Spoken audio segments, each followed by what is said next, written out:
Guys, what we've got today is the 2017 Honda Pioneer 1005 LE, which is short for limited edition. And we'll do a quick walk around and go over some of the specs and features that set the limited edition model apart from the 1005 Deluxe and then just the standard 1005 base model. The 1005 limited edition comes in with an MSRP of $21,599, which puts you $4,200 more than the deluxe model and $5,200 more than the base model. And what are you getting for your extra money on the limited edition model? What we'll start with first is these Fox Qs3 Shocks, and they're adjustable on all four corners. Now you do lose the automatic load leveling rear suspension in the rear of the 1005 models when you go with the limited edition, because these Fox shocks don't allow that over these standard shocks.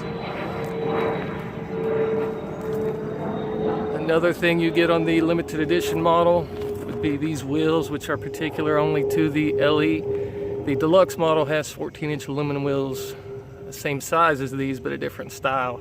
And then the base model comes with just 12-inch steel wheels. And the deluxe and the limited edition come with the same 27-inch Maxxis Bighorn 2.0 tires, whereas the base model comes with just a standard 27-inch OTR tire.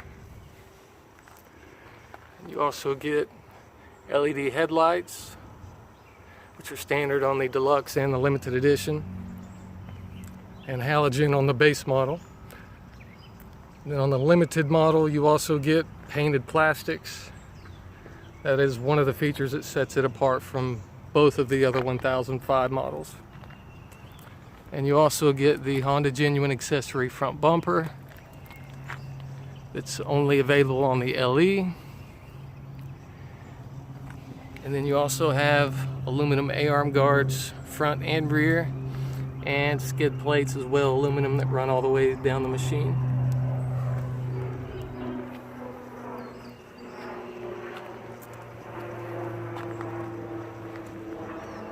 Give you a little bit more of the matte gray metallic paint. This is on the hood up front, both front and rear doors, as well as the little bed panel here in the back.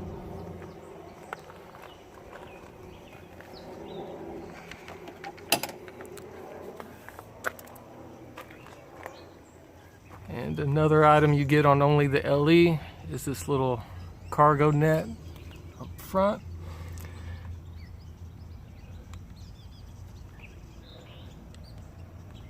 And on all 2017 models, you do get a little bit thicker front seat.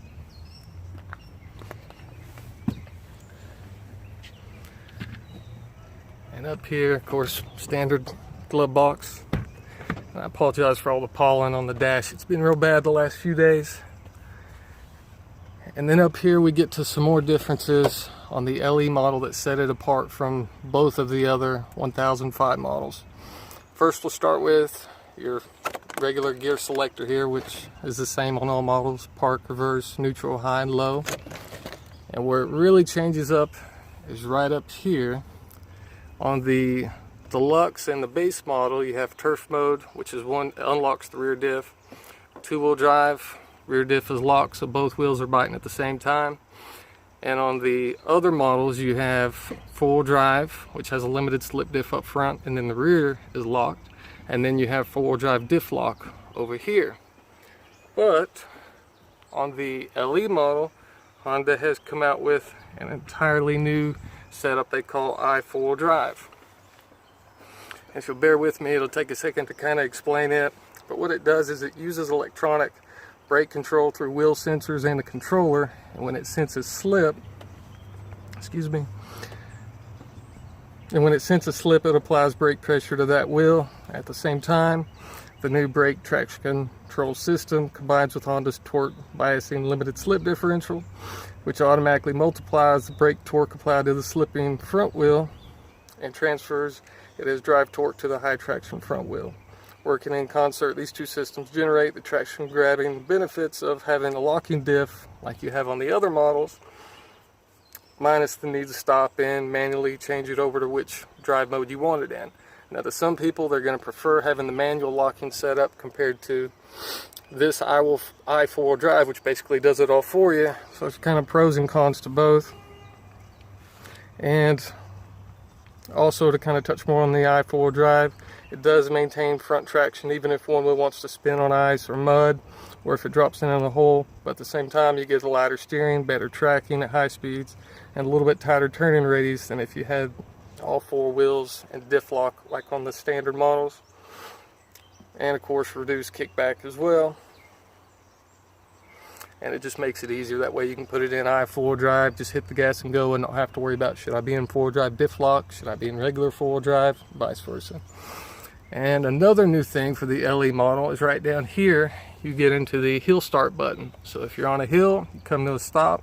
If you've ever driven any of these other machines, you'll know that when you go to put it in drive, hit the gas, if you're on a hill, it'll roll back a little bit. But with this, it holds the brake until you hit the throttle so you don't roll back any. And automatic to manual is the same as the other machines. You still have access to the dual clutch transmission 6-speed setup. So if you want to change them manually with your paddle shifters, you can by these guys right here. And then the sport mode button is for when you're in automatic. If you want it to shift a little higher up in the RPMs, just hit that button, you're good to go. There is no need for sport mode in manual because you control where it shifts. And then up here, pretty basic as far as the gauge cluster goes. Just a gas gauge, tachometer, and over here it breaks down exactly what drive mode you're in. And when the X is blacked out, that lets you know that differential is locked. And of course, all your warning lights, odometer, trip meter, hour meter, and also a little maintenance reminder that pops up and lets you know when it's time to do your next maintenance on it. And I'll fire up here as well.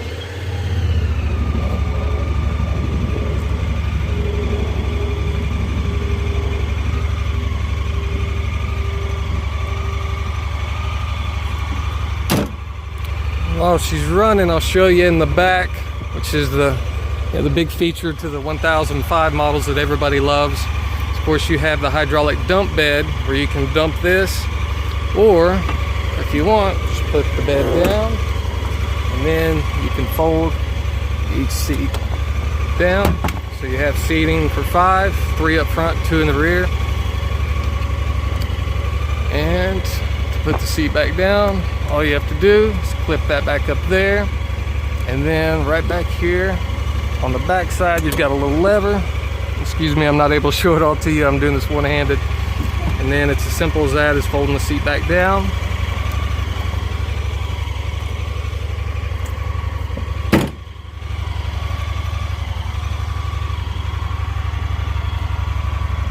As far as the bed goes, it is a 1,000-pound bed capacity.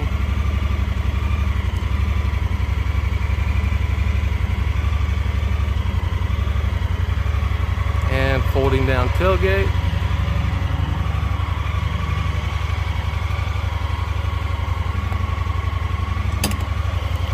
And now we'll show you how easy it is to dump the bed. You've got a lever right here, just pull it. It's as simple as that. And back here you can get a shot with the Fox suspension in the rear. Catch a little glimpse of the engine back there.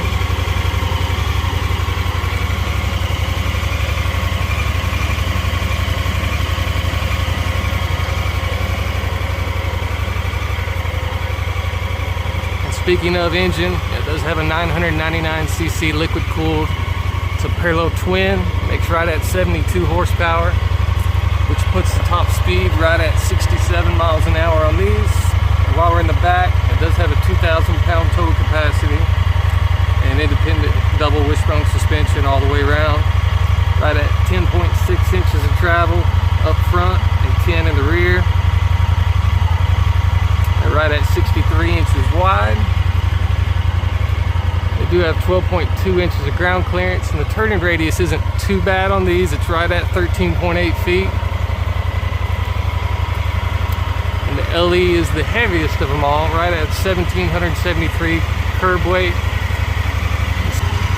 And they've got right at a 7.9 gallon fuel tank.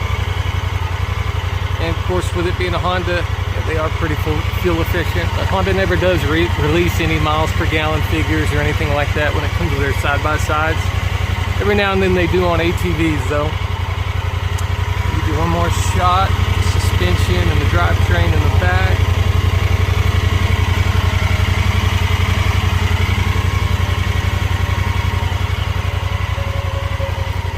And fuel cap stashed right back here.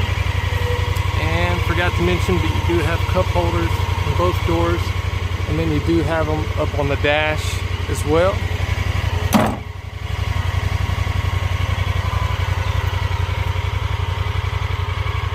And while we're back here at the engine, one of the nicest things about this all-new parallel twin engine from Honda is that you can go twice as long between service intervals from it compared to the single cylinder that they use in the Pioneer 700s and the Pioneer 500s.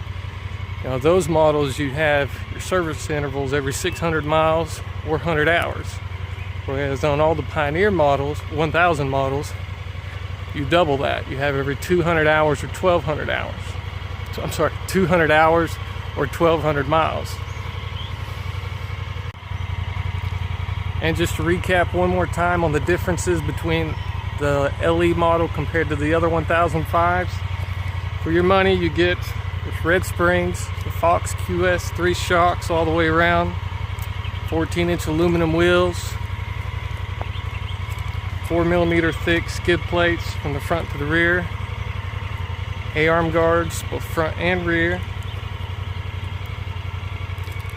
the intelligent four-wheel drive setup, so you don't have to worry about should I have it in diff lock, should I have it in regular four-wheel drive, etc. The hill start assist, the painted plastics, and then also the storage net. Alright, well that's pretty much it for the basics on this, guys. If you want to see even more detailed specs and features on it, I'll put a link in the description below over to the HondaProKevin.com link. And if you guys would slap that like button, it always helps gets my videos up near the top. Man, I'm tongue-tied today. And subscribe, got new videos coming every week. And also too, curious to see what you guys think. Is the limited edition model worth the extra money over the deluxe and the base model? Thanks again for watching, guys.